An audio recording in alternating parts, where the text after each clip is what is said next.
ကျွန်တော်ရဲ့စွမ်းအားကတမီတာအတွင်းမှာရှိတဲ့တက်မဲ့ပစ္စည်းတွေကိုမူလအခြေအနေအတိုင်းပြန်ဖြစ်အောင်လုပ်ပေးနိုင်တာပါဒါပေမဲ့လက်တွေ့မှာတော့စာအုပ်တအုပ်ကိုပြန်ပြင်လိုက်ရင်လည်းစာအုပ်ပဲဖြစ်နေတော့ပါပဲမျက်နှာတုပ်ပူဝါကိုပြန်ပြင်လိုက်ရင်လည်းမျက်နှာတုပ်ပူဝါပဲဖြစ်နေတာပါဒါနဲ့ဇွန်ဘီကက်ဘေးကြီးဆိုက်ရောက်ပြီး3 လအကြာမှာကျွန်တော်ရဲစားကနောက်ဆုံးကြံတဲ့မုံထုတ်တဝက်ကိုယူပြီးနောက်ယောက်ျားတစ်ယောက်ရဲ့ကားပေါ်ကိုလှည့်မကြည့်ပဲတက်သွားခဲ့ပါတယ်မထွက်သွားခင်မှာကျွန်တော်ခြေရင်းကိုခောက်ဆို6 ခွက်အလို့တစ်ခွက်ပြစ်ချသွားခဲ့တယ်လမ်းဘေးကွေးတကောင်လိုပေါ့ကျွန်မကိုအပြစ်မတင်ပါနဲ့မောင်ရဲ့စွမ်းအားကဘာမှသုံးစားလို့မရလို့ပါမောင်နားမှာဆက်နေရင်ကျွန်မငက်တေသွားလိမ့်မယ်စိတ်ပြက်လက်ပြက်နဲ့အဲ့ဒီခွက်အလို့ကိုကြည့်နေတော့မှယူးကြောင်ကြောင်အကြံတစ်ခုရလာတယ်ပြန်ပြင်မဲ့ရုတ်တရက်ဆိုသလိုအမဲသားဟင်းနှံတွေလေထဲမှာပြန့်နှံ့သွားပြီးစုပ်ပြဲနေတဲ့အထုပ်ထဲမှာခောက်ဆွဲ6တွေနဲ့ဟင်းခမ်းမှုန့်ထုတ်3ထုပ်ကအစီရီရှိနေပါတယ်ကျွန်တော်ကြောင်သွားတယ်ဒါဆိုကျွန်တော်စွမ်းအားကအတုံးမကြတာမဟုတ်ဘူးပေါ့ကျွန်တော်တို့အားလုံးအထင်မှားခဲ့ကြတာပဲဒီမူလအခြေအနေကိုပြန်ရောက်စေခြင်းဆိုတာကလွန်ခဲ့တဲ့တစ်စက္ကန့်ကအခြေအနေကိုပြောတာမဟုတ်ပဲစက်ယုံကထွက်လာတဲ့အသစ်ဆက်အခြေအနေကိုပြောတာပဲခောက်ဆွဲ6ခွက်အလို့ရဲ့မူလအခြေအနေကမဖောက်ရသေးတဲ့ခောက်ဆွဲ6အသစ်တစ်ခွက်ပေါ့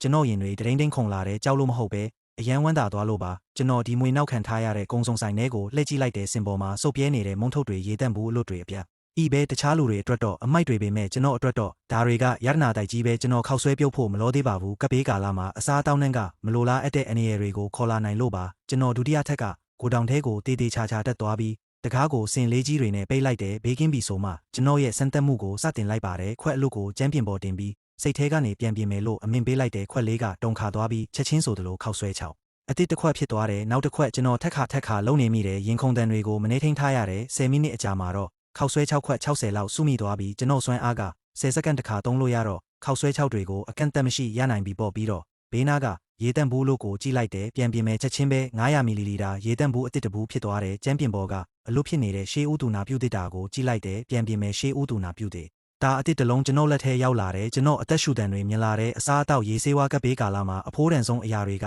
ကျွန်တော်အတွက်တော့မကုံနိုင်မခန်းနိုင်ဖြစ်သွားပြီးလူယူရန်မင်းကငါစွမ်းအားကိုအသုံးမကျဘူးလို့ပြောခဲ့တယ်နော်စောင့်ကြည့်နေလိုက်ပါဒီနေ့ကျရင်မင်းကချေရင်မှာဒူးထောက်ပြီးအစားအသောက်တွေတောင်းပန်ရလိမ့်မယ်နောက်3 ရက်လုံးကျွန်တော်ကိုတောင်ထဲမှာပဲအောင်းနေခဲ့တယ်ကိုတောင်ထဲကအထုပ်အလွတ်တွေကကျွန်တော်အတွက်ကုန်ကျန်းတွေဖြစ်လာတဲ့အာလူးကြော်မုံတွေချောကလက်တွေစားလို့ရတာမှန်သမျှကျွန်တော်အစ်စ်ပြန်လုပ်ပြီးတစ်တာကြီးတွေနဲ့ထည့်ထားလိုက်တဲ့အချိုရည်တွေနဲ့ရေတန့်ဘူးတွေကလည်း